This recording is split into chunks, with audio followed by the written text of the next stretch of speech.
Welcome to Politics Nation. I'm Al Sharpton. Tonight's lead. This election will come down to a clear choice. A choice between a man who's betting on the American worker and another who's all in overseas.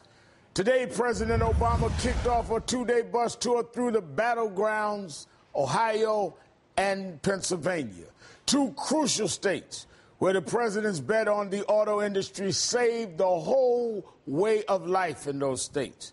Against this backdrop, President Obama delivered a blistering attack on Willard Mitt Romney and his failed economics. An economics built on profit first and the people second. Governor Romney said we should just let Detroit go bankrupt. That's what he said.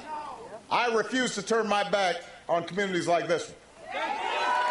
I was betting on the American worker, and I was betting on American industry. And 3 years later, the American auto industry is coming roaring back. I want goods shipped around the world stamped with Made in America.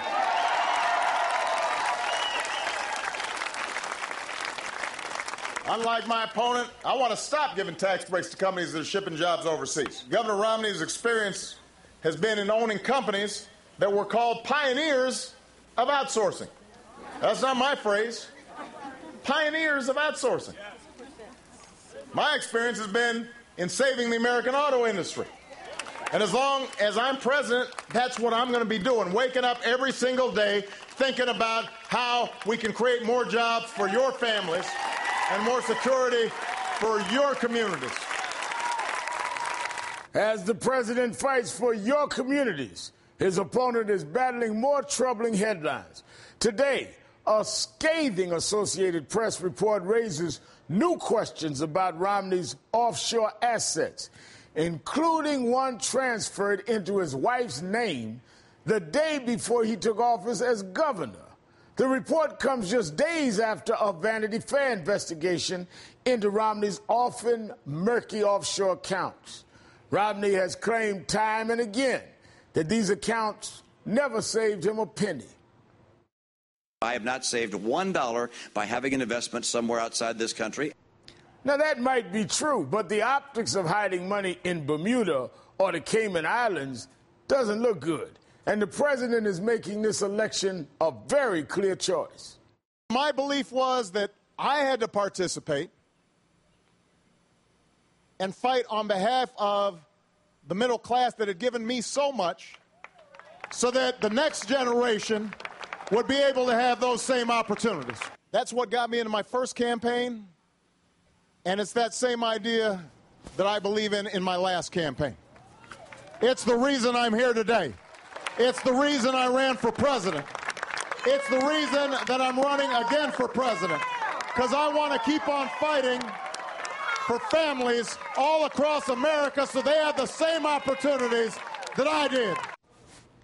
Joining me now is Congressman Keith Ellison, Democrat from Minnesota, and MSNBC political analyst Richard Wolff. He's the author of Revival, The Struggle for Survival Inside the Obama White House.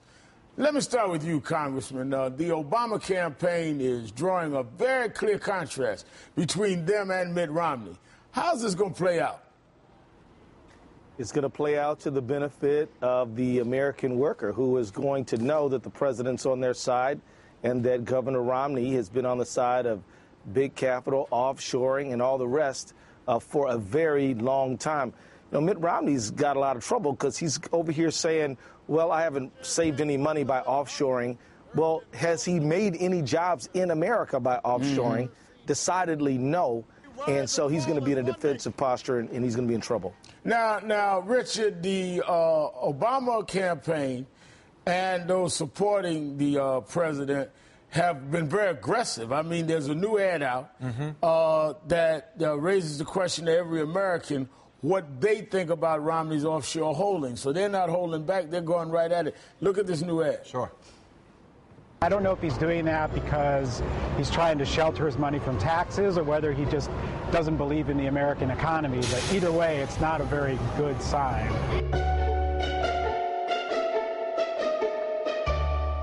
Where there's smoke, there's fire, right? That's pretty aggressive, Richie. Yeah, it is. And look, if this has happened in a vacuum, you'd say, well, maybe it's too aggressive. But this is the environment we've been living in for the last several years, where when President Obama tried to start up his administration, there were a number of his appointees, people like Tom Daschle, people like Treasury Secretary Tim Geithner, who had tax irregularities. In the case of Tom Daschle, his appointment was completely ruined by it. And people said at the time, I remember plenty of conservatives saying, you know what, if you want to run for an office like health secretary, or if you want to run Treasury, you better make sure your tax affairs are in order and above and beyond reproach. Running for president is a much bigger job. You're actually going to be the guy who appoints a Treasury Secretary. He should be able to answer these questions at the very least. And right now, there are so many unanswered questions that I don't believe Mitt Romney, if he was running for an office where he was being appointed, if it was Health Secretary or Treasury Secretary, I don't think he'd get through Senate confirmation like this. Well, Congressman, let me say to you, raise a question to you. You said he was in trouble.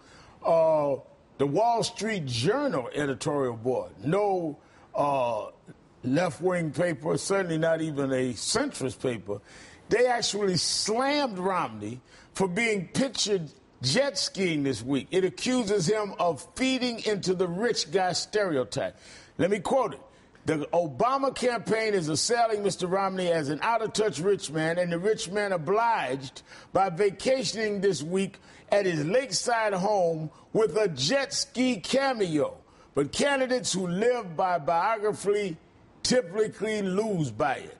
See President John Kerry. I mean, this is the Wall Street Journal, Congressman.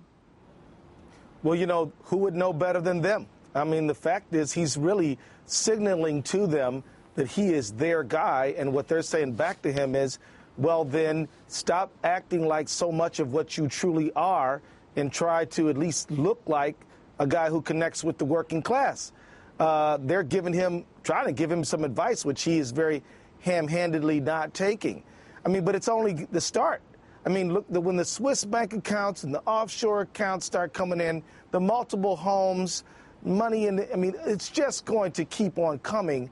And he is absolutely a poster child for the 1%. Mm-hmm. And by the time November rolls around, he is going to be looking just like what he is, which is a daddy Warbucks, out-of-touch rich man, as the Wall Street Journal correctly said. Now, Richard, when you look at the fact that a lot of these attacks are coming, and I might say that let us not forget that it was Mr. Romney who just slayed his opponents with attacks during the primary season. Right. So when people talk, including me, about the Obama campaign is being aggressive, they're nowhere near as aggressive as he was on Mr. Gingrich and Santorum and others during the primary just a month or two ago. Sure. We're talking weeks ago. But it seems as though his record on Bain that is being put out there is working. Swing states like the one that the president was in today are responding to these anti-Bain commercials. According to the latest NBC Wall Street Journal poll, 33% said that the more they learn about Bain, the more negative an opinion they have. Only 18% said the more they hear about Bain, the more positive they see Romney's business background. Now, that's a problem because Romney raised his business background as his evidence that he knew how to deal with economic conditions. If you have these amount of people saying the more I hear about Bain, the more negative my view, 33 to 18. Right. That's a devastating figure if that's your sales pitch to be president. Which it is. Look, the problem here for him is that he's the blank page, right? People don't know him. Negative attacks have more impact on the candidate you do not know than the candidate you do know. There are plenty of people out there who have very negative opinions about the president. A negative attack on him, an attack ad. So what? People think badly of him because of what he's done or who he is or whatever they want to choose, right? So the new guy is the one who's most vulnerable. And remember, this is a candidate who, as you point out, made his name emerge from the primary process by negative attacks in his own right. So there's a whole aura of negativity around him that these kinds of ads are playing into. Yeah, he's vulnerable to it, and it shows in the polls, not just state by state, but also in the Gallup tracking numbers too. Yeah. Now, Congressman, the president and his campaign advisors, repeatedly keep bringing up how Mitt Romney had said, let Detroit go bankrupt. And when you look at the fact that not only did the president bail out the auto industry is now, according to the Detroit News, the auto sales are on track to be the best since 2007. I think collectively Ford, GM, and Chrysler is like 22% up. So they're not only survived, they're thriving where they can create new jobs and new opportunities. And when you deal with auto parts and other things in a state like Ohio, that is even outside of Detroit. That's real significant in these battleground states. You know what, Rev? It's a big deal. I proudly represent Minneapolis, but I was born and raised in the city of Detroit, and my parents still live there right now. And I can assure you that they see Barack Obama as somebody who helped them, and they bitterly resent Mr. Romney. And they really resent when he tried to say that he should get some credit for the turnaround in the auto industry. He's going to have trouble in Southeast Michigan big time.